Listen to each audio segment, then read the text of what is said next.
আজকে আমাদের হচ্ছে আলু আলু পরোটা। এখানে আলু পরোটা তৈরি হচ্ছে, দেখতে পাচ্ছেন। এদিকে পেঁয়াজি ভাজা চলছে, পেঁয়াজি, লাল লাল পেঁয়াজি, আলু পরোটা আর পেঁয়াজি, আর গরম গরম ভাজা হচ্ছে, দেখতে পাচ্ছেন।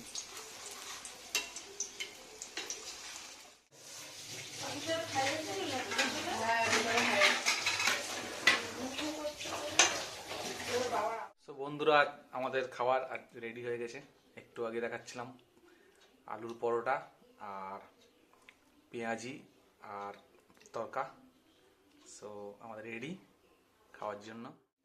সো তরকা আর এই হলো আলুর পরোটা, পেঁয়াজি, সামনে সস।